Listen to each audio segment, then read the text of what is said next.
The First Amendment reads, Congress shall make no law respecting an establishment of religion or prohibiting the free exercise thereof or abridging the freedom of speech or of the press or the right of the people peaceably to assemble and to petition the government for redress of grievances.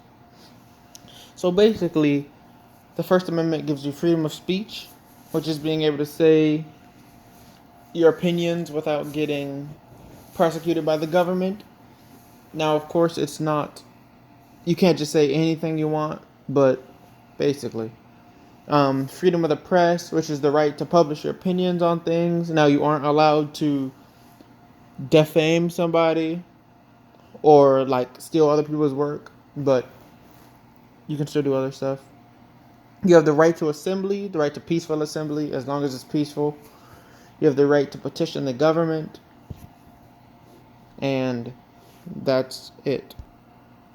The Fifth Amendment reads, no person shall be held to answer for a capital or otherwise infamous crime unless on or a presentment or indictment on a grand jury, except in cases arising in the land of naval forces or in the militia, when in actual service in time of war or public danger, nor shall any person be subject for the same offense to be twice put in jeopardy of life or limb, nor shall be compelled in any criminal case to be a witness against himself, nor be deprived of life, liberty, or property without due process of law, nor shall private property be taken for the public use without just consumption.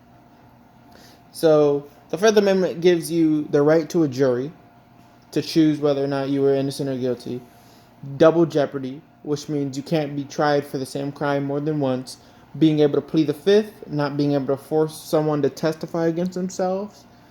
It gives you the right to stay silent when you're being arrested by the police. It gives you due process, which means if you're charged with a crime, you'll be given a fair trial. And you also get eminent domain, which means you get to keep your stuff, basically. Finally, the Eighth Amendment reads, excessive bail shall not be required, nor excessive fines imposed, nor cruel or unusual punishments inflicted. This basically means you have to set an amount for bail, and it's got to be a realistic amount of money. It can't be so high that no one could possibly pay it. That's almost the same as denying bail. Excessive fines. You can't charge someone an excessive amount of money for like a small petty crime. It's got to be realistic or in proportion to the crime committed, which there is probably a standard. Cruel and unusual punishment, which means no like cutting off people's hands, whipping them, locking people up. Well, cutting someone's eye out, stuff like that. Burning people alive, torture, all that stuff. The death penalty is not considered cruel and unusual punishment, but it is argued some people think it is.